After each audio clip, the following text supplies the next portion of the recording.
Fala pessoal, bom dia, boa tarde, boa noite para vocês. Nesse vídeo eu vou falar um pouco sobre a insuficiência cardíaca crônica, né? E aí nesse vídeo eu vou falar basicamente do diagnóstico, né? Falar um pouquinho da etiologia, como que funciona, qual que é a ideia da insuficiência cardíaca, mas a gente não vai adentrar no tratamento, né? O tratamento vai ser no próximo vídeo, tá certo?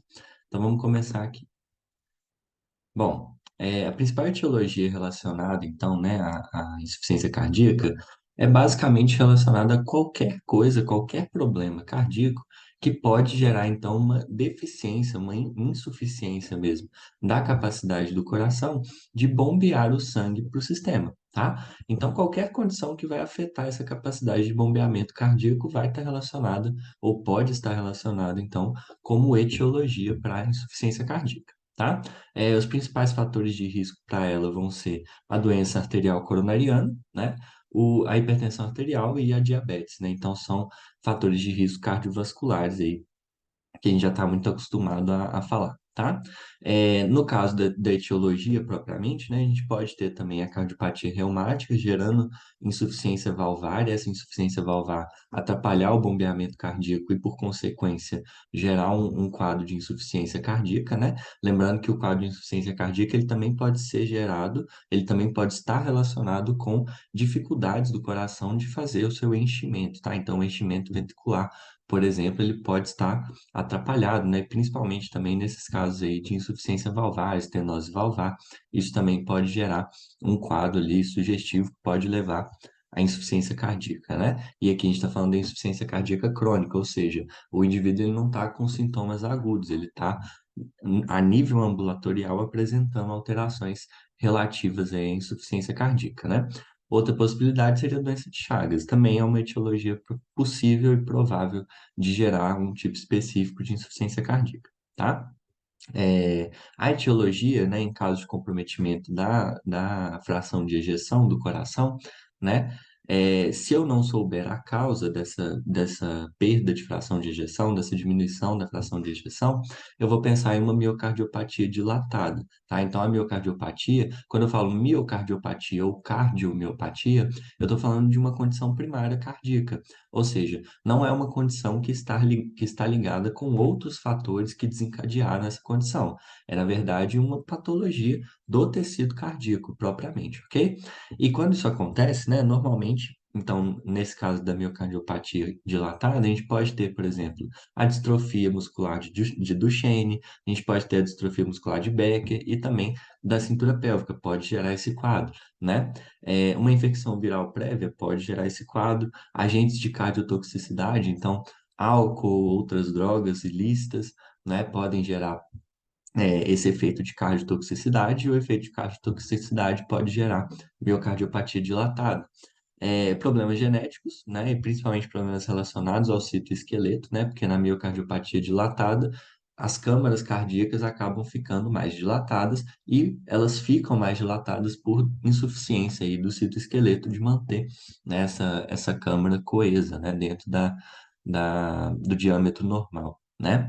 E nesse caso seria uma herança autossômica dominante, ou seja, os indivíduos que têm essa condição, a prole deles vai com certeza, né, apresentar também, pelo menos, ou apresentar a condição realmente, a doença, ou, né, serem portadores, mas como é autossômica dominante, a gente vai ter uma maior quantidade de indivíduos com essa doença, né, com essa condição, tá? E condições que levam ao aumento do débito cardíaco, né, como é o caso de fístulas arteriovenosas e anemias, podem gerar insuficiência cardíaca também, tá? Principalmente se o paciente já tiver alguma cardiopatia estrutural, né, existente, e aí ele cursar com um quadro de anemia, por exemplo, ele pode desenvolver, né, ele pode ir no sentido de desenvolver uma insuficiência cardíaca, tá? Bom, quando a gente pensa então em insuficiência cardíaca crônica, né, eu estou pensando no comprometimento da capacidade de bombeamento sanguíneo ou de enchimento ventricular do coração, que foi o que a gente definiu anteriormente, né?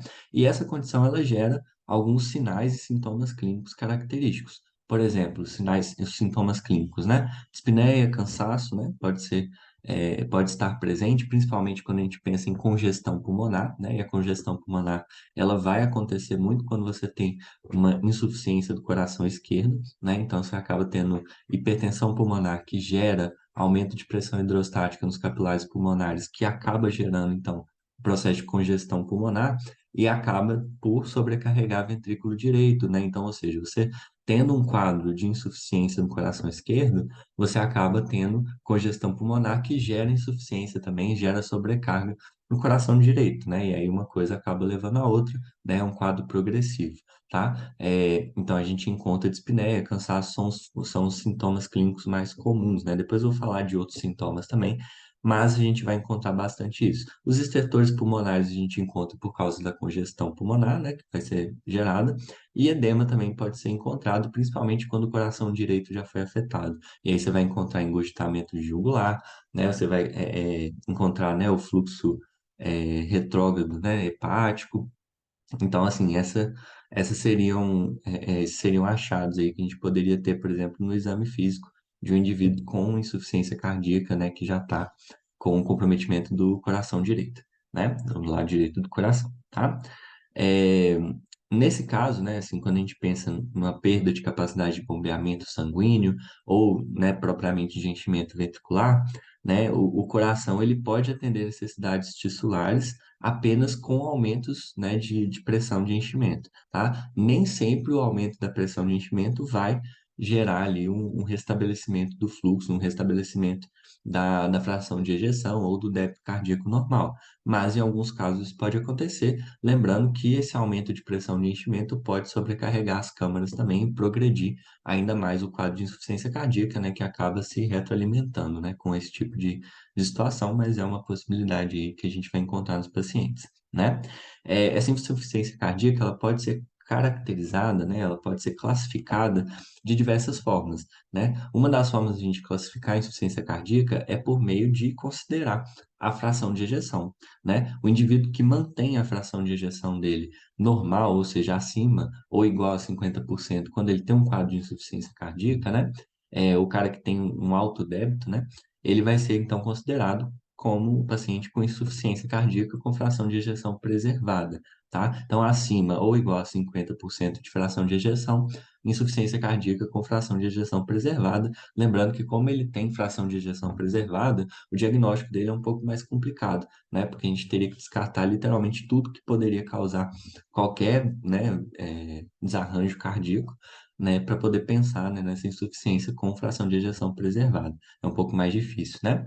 O indivíduo que fica entre 40% e 49% de fração de ejeção, ele está no intermediário ali, né? Ele pode ser tanto um indivíduo que estava com perda de fração de ejeção, melhorando, né, com o tratamento, passando pela insuficiência cardíaca com fração de ejeção ventricular esquerda intermediária, que é esse caso, né? Então, entre 40% e 49% é insuficiência cardíaca, mas com fração de ejeção ventricular esquerda intermediária, ou seja, entre 40% e 49%, né? Mas ele também poderia ser um indivíduo que estava com a fração de ejeção preservada e progredindo para um prognóstico mais negativo, tá? Indo para o indivíduo com fração de ejeção reduzida, que seria a outra forma de classificar, né?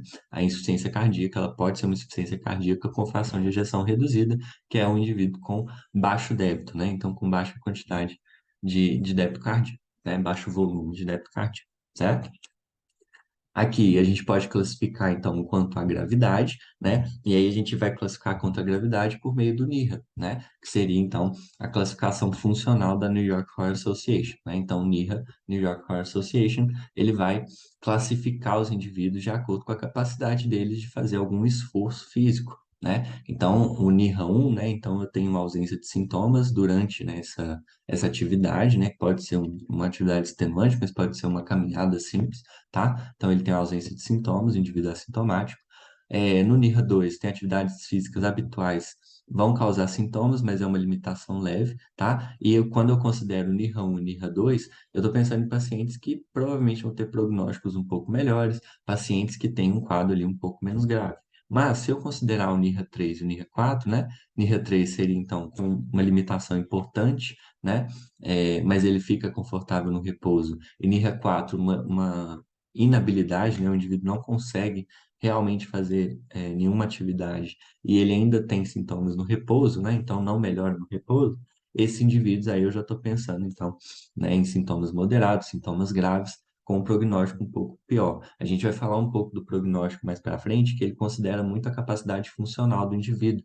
Por isso que isso daqui é interessante de levar em consideração quando a gente pensa em prognóstico, né? Lógico que o prognóstico não é algo simples e não vai considerar apenas isso, mas é uma possibilidade também, é uma forma da gente avaliar o indivíduo e pensar no prognóstico que ele vai ter, tá? Então, a classificação de NIRA, ela vai, então, classificar a insuficiência cardíaca quanto à gravidade. NIRA não serve só para isso, ela serve para pensar na funcionalidade do indivíduo que tem alguma cardiopatia. No caso da insuficiência cardíaca, a gente pode classificar dessa forma também, tá? Classificação de acordo com o estágio da insuficiência cardíaca, né? Então, o que que eu posso... E essa aqui é a principal, né? Então, eu vou classificar o indivíduo, né? Em estágios. Então, o estágio A, ele tem um risco de desenvolver a doença, né? De desenvolver a insuficiência cardíaca. Então, ele não tem doença estrutural ou sintomas de insuficiência cardíaca. E aí, o que que eu vou fazer com ele, né? Eu vou fazer, então, controles de risco, né? Então, eu vou tirar tabagismo, vou tratar dislipidemia, hipertensão, vou tirar o etilismo, diabetes eu vou tratar e obesidade eu vou tentar diminuir ao máximo, né? E monitorar a cardiotoxicidade. A gente sabe que a cardiotoxicidade pode gerar, por exemplo, uma cardiomiopatia dilatada e isso vai gerar uma insuficiência cardíaca na pessoa, tá? Então, o indivíduo com estágio A, ele tem essa característica aqui da nossa abordagem, né? Estágio B, eu tenho uma doença estrutural cardíaca presente, mas não tenho sintomas de insuficiência cardíaca, né? Esse paciente aqui, ele tem uma chance muito grande de desenvolver a insuficiência cardíaca, porque ele já tem uma doença estrutural, né? E lembra que eu comentei com vocês que, por exemplo, um indivíduo com uma doença estrutural cardíaca, se ele desenvolver uma anemia, ele pode progredir para uma insuficiência cardíaca por causa disso, né? Porque a oferta para o miocárdio dele vai ser muito reduzida, e aí a oferta sendo muito reduzida, você gera um desequilíbrio entre demanda e oferta, né? E a demanda vai aumentar porque o coração vai ficar em uma situação de estresse, né? Então, o indivíduo ele fica mais exposto a esse tipo de acometimento, né? E aí o que que eu vou pensar? Eu vou considerar um IECA para ele, tá? Beta-bloqueador e antagonistas mineralocorticoides, que são medicamentos aí que eu posso utilizar para mitigar o risco desse paciente se progredir para uma insuficiência cardíaca. Ele já tem uma doença cardíaca presente, né?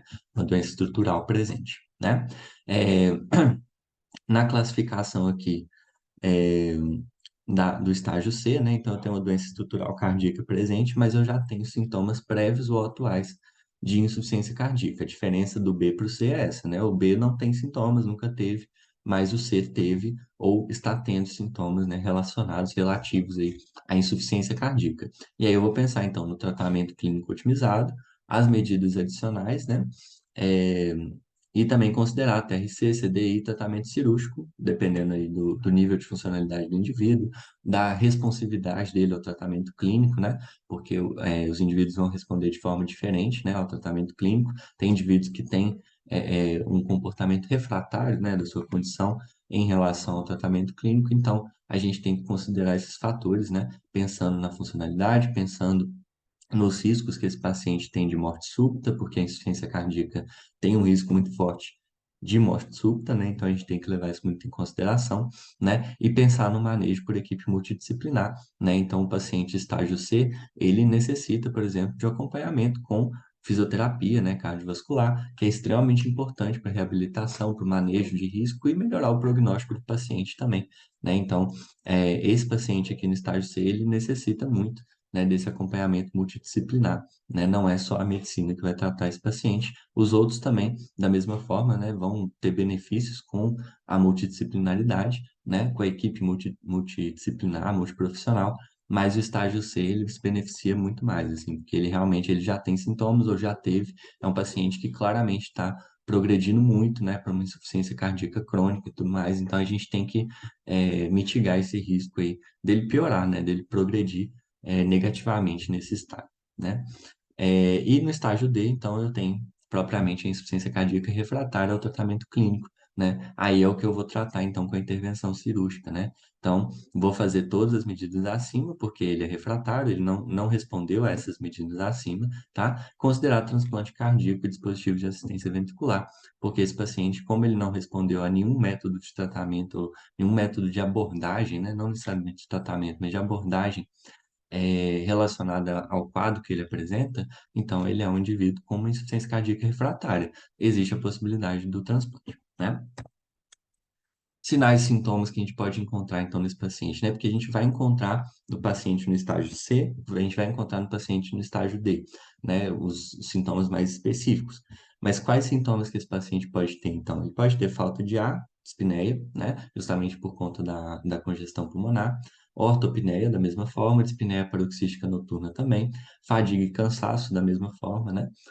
Como ele está tendo uma dificuldade, uma incapacidade de bombeamento cardíaco, ele não está recebendo tanto a oferta, né, que ele precisaria receber nos tecidos dele. Então, ele acaba tendo essa sensação de fadiga e cansaço, intolerância ao exercício da mesma forma, principalmente pensando na funcionalidade, pensando na classificação de NIRA desse paciente, na classificação em estágios, né, da insuficiência cardíaca dele, a gente tem que pensar nessas possibilidades de sintomas. Existem sinais mais específicos, né, que seriam, então, pressão venosa jugular elevada, né? Então eu vou ver o engurgitamento jugular, o refluxo hepato-jugular, da mesma forma, né? Então eu vou ver, eu faço no exame físico, né, essa manobra para ver se tem um engurgitamento, né, na jugular, terceira bolha cardíaca presente, impulso apical desviado para a esquerda, tá? Então a gente vai ver ali um ictus cordis, né, de ventrículo esquerdo muito desviado, né, às vezes até mesmo na linha axilar média, linha axilar anterior, que seria então uma alteração bem importante no exame físico que a gente pode observar, tá? Sinais menos específicos, na verdade, sintomas menos específicos, né? Seria tosse noturna, ganho de peso, dor abdominal, perda de apetite, perda de peso, noctúria e oligúria, tá? Não quer dizer que eles não possam ser encontrados, eles podem ser encontrados, mas são menos comuns. E os sinais menos específicos ao exame físico, então, crepitações pulmonares, né? Taquicardia, hepatomegalia e ascite, né? Extremidades frias e edema periférico, tá?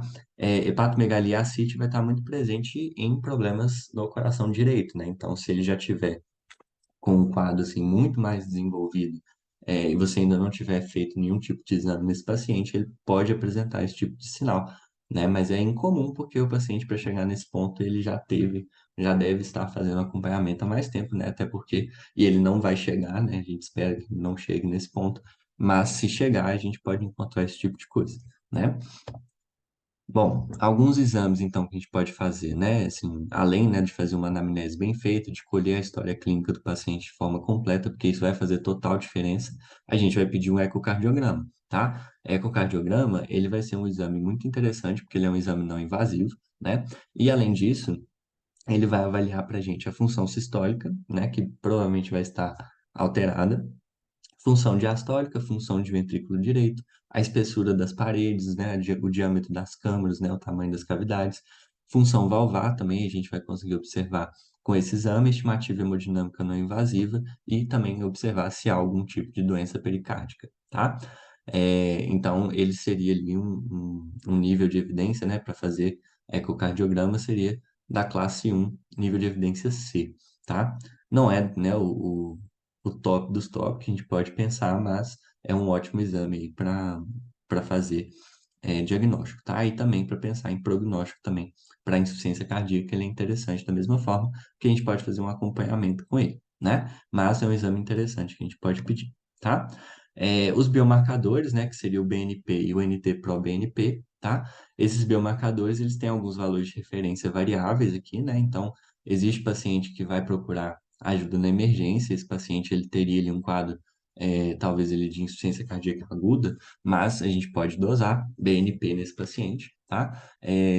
Para ser uma insuficiência cardíaca improvável, abaixo de 100, entre 100 e 400 picogramas por ml, aí seria uma IC possível, e ser muito provável acima de 400 picogramas por ml, tá? Então, a gente usa esses marcadores, não dá para fazer diagnóstico só com eles, né? Porque a gente precisa de exame de imagem, tá? Então, o ecocardiograma, por isso, ele é tão interessante, tá? Mas os biomarcadores, eles já dão um norte muito interessante para a gente. Eu vou mostrar daqui a pouco um fluxograma que vai mostrar essa lógica, essa ideia de diagnóstico aí nesse caso, tá? O NT-proBNP em pessoas abaixo de 50 anos, para ter uma IC provável, né, ou possível, entre 300 e 450, e maior do que 450, IC muito provável, né? Entre 50 e 75 anos, é entre 300 e 900, o range aumenta um pouco, e acima de 900 seria um IC muito provável, tá?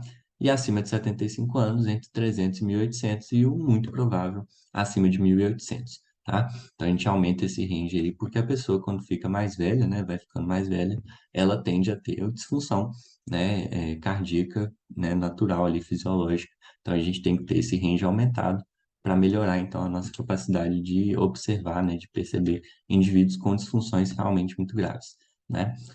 Pacientes ambulatoriais, então, seria o BNP menor do que 35 ou 50. Existem discordâncias aí entre sociedades, né? Então, a Sociedade Europeia considera valores ali abaixo de 35, né?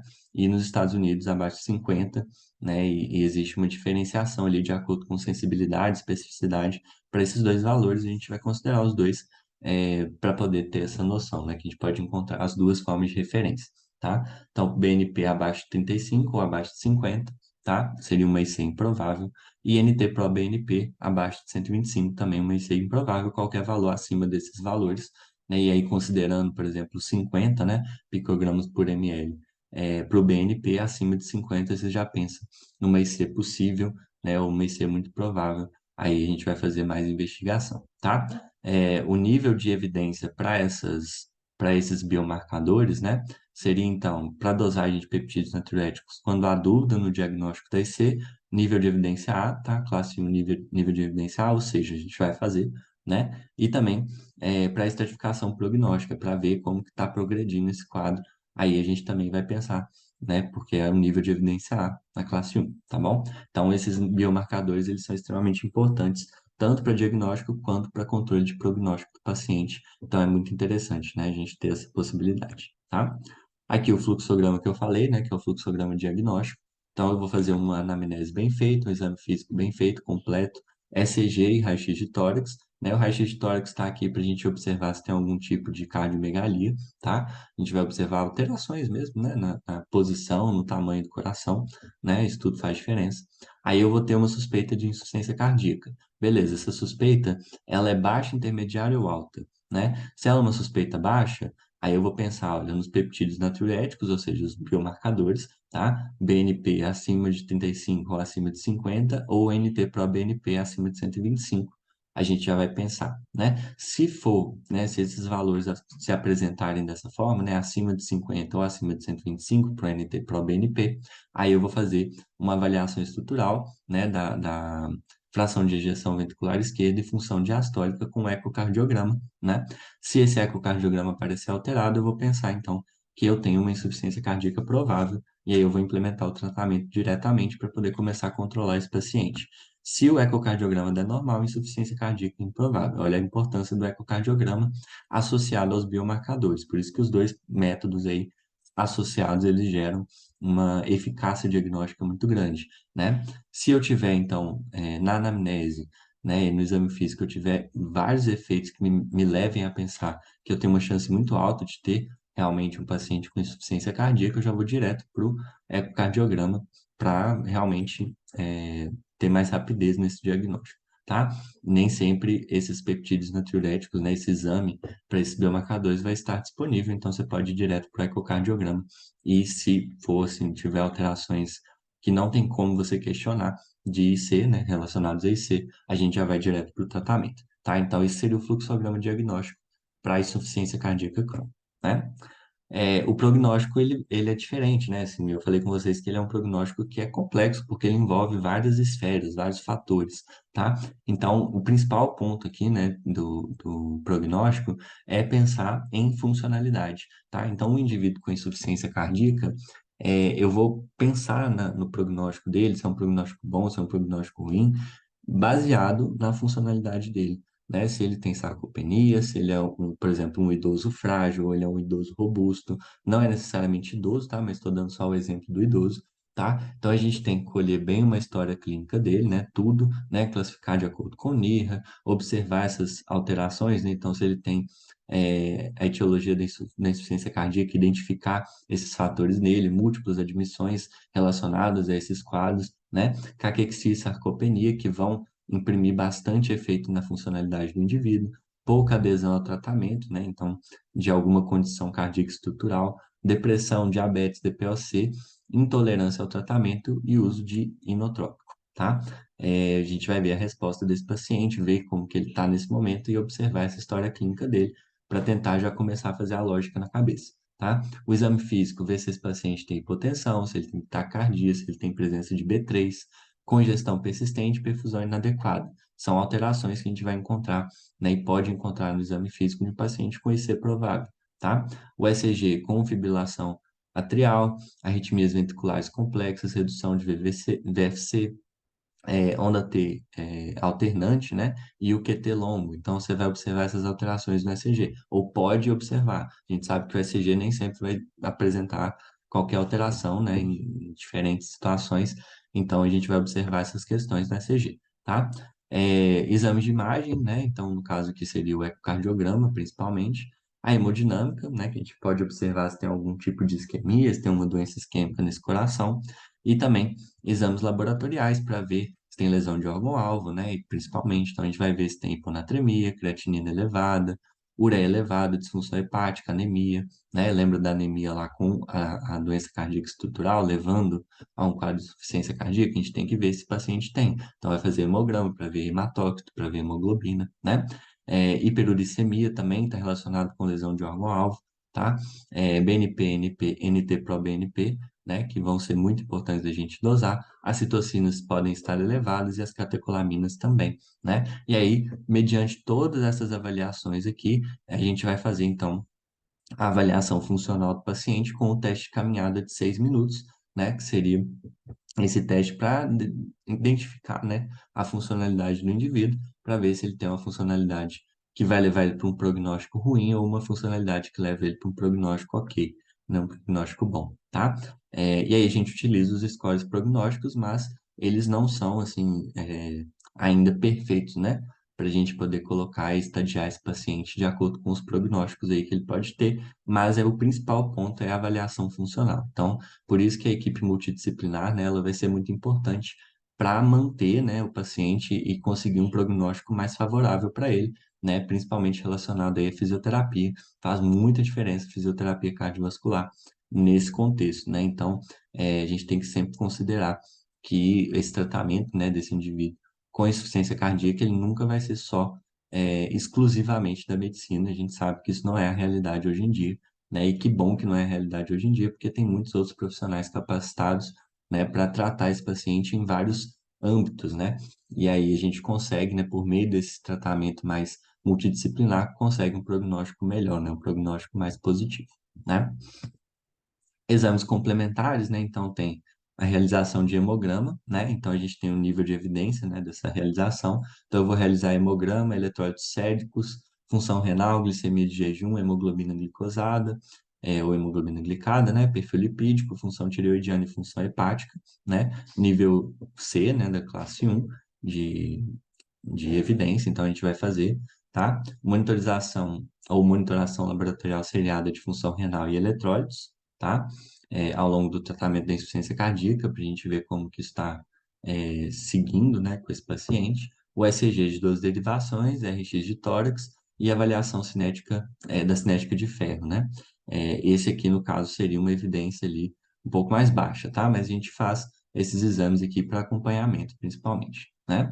O ecocardiograma, né, que eu já tinha comentado anteriormente, tá? Ele não tem tanta indicação assim, olha, para remodelamento reverso, estratificação de prognóstico ou repetição sistemática de ecocardiograma. Não é interessante isso, né? A gente percebe aqui, mas a gente tem muita utilidade aí do ecocardiograma associado aos exames laboratoriais para fazer o diagnóstico e também, né, nesse caso aqui, para ver ali por que que o paciente está tendo alguma mudança do quadro dele. Porque às vezes o paciente pode ter uma mudança muito drástica, aí a gente precisa ver o que está acontecendo, vai utilizar o ecocardiograma, até pelo fato dele não ser invasivo, né? Além disso, tem a ressonância magnética cardíaca, tem baixos níveis assim de evidência, mas a gente pode utilizar, olha, como método alternativo para avaliação estrutural e funcional cardíaca quando o eco se mostra inadequado, tá? Então, às vezes, o paciente não pode ser submetido a um ecocardiograma por qualquer motivo, aí a ressonância magnética cardíaca ela é uma possibilidade de método, né? Porque a gente precisa de um exame de imagem para poder fazer o diagnóstico, não é só exame laboratorial com os biomarcadores, a gente precisa de exame de imagem, né? Além disso aqui, né? Então, os biomarcadores, né? Então, a dosagem deles para o diagnóstico e para controlar o prognóstico é o principal ponto aqui que a gente tem, tá? Prevenção da insuficiência cardíaca. Quando o paciente está no estágio A, o que que eu vou fazer? Olha, eu vou fazer tratamento de hipertensão, né? Tem um nível de referência de evidência muito bom. Interrupção do tabagismo, né? Mesmo que o tabagismo não seja fator de risco para hipertensão, mas ele é um ótimo, um grande fator de risco cardiovascular, né? Então a gente tem que interromper o tabagismo, reduzir a ingesta excessiva de álcool, interromper completamente mesmo, porque tem a cardiotoxicidade, né? E isso é um fator muito importante para o desenvolvimento de insuficiência cardíaca, né? Uso de estatinas para pacientes com doença arterial coronariana. A gente sabe, né, hoje em dia, que as estatinas associadas com ácido acetil salicílico, eles têm um nível muito importante ali de redução de mortalidade quando a pessoa tem doença coronariana, né? Então, a gente fazer uso de estatinas vai ser interessante. Estabelecimento de meta pressórica com a PA sistólica abaixo de 120 para hipertensos com elevado risco cardiovascular, tá? Então tem que fazer a estratificação de risco desses hipertensos e gerar ali uma meta terapêutica para eles interessante, tá? E o uso da empagliflozina, né, nos diabéticos seria também uma possibilidade aí de controle. Lembrando que o indivíduo que está no estágio A, ele não tem insuficiência cardíaca, ele não tem sintoma nenhum, não tem nada, né? E não tem nem doença cardíaca estrutural. Isso aqui seria a prevenção para todas as pessoas aí que não têm nenhuma alteração cardiovascular e para as pessoas que têm também, né? Obviamente, mas a gente faz aí essa separação pelos estágios. Prevenção no estágio B, aí eu já estou pensando em intervenção medicamentosa também, né? Então eu vou pensar em utilizar ali o IECA, né? Na disfunção ventricular esquerda assintomática, o IECA na disfunção ventricular esquerda assintomática de etiologia não isquêmica, a outra seria de etiologia isquêmica, né? Então eu vou usar o IECA de tudo quanto é jeito. O beta-bloqueador em adição ao IECA, então eu vou fazer a associação beta-bloque com IECA na disfunção ventricular esquerda assintomática de etiologia isquêmica, tá? Seria essa associação e também da etiologia não isquêmica, tá? Eu vou fazer também da mesma forma essa associação, ou seja, beta-bloco e ECA vai ser utilizado, né? Eles vão ser utilizados. E os antagonistas de mineralocorticoide em pacientes pós-infarto com disfunção do ventrículo esquerdo, com uma fração de ejeção abaixo de 40% e tem os pacientes aí que têm diabetes, então eu vou fazer a utilização desses medicamentos aqui. Eles não têm um nível de evidência igual aos outros, mas a gente vai utilizar e utilizar juntamente ali o IECA e o beta-bloqueador, tá? Então, essa seria aí a forma de prevenção no estágio B, né? Lembrando que no estágio B o indivíduo já tem, então, uma doença cardíaca estrutural, não tem sintomas de insuficiência cardíaca ainda, mas ele pode ter um desenvolvimento do quadro dele para uma insuficiência cardíaca, e aí a gente vai levar isso em consideração, certo? Bom, pessoal, era isso que eu queria falar com vocês hoje. Se vocês gostaram desse vídeo, deixa o like, né? E se inscrevam no meu canal. E, bom, fiquem ligados aí para os próximos vídeos. No próximo vídeo eu vou falar um pouco mais especificamente do tratamento para insuficiência cardíaca, tá certo? Valeu pela atenção de todos e até o próximo vídeo. Valeu, galera.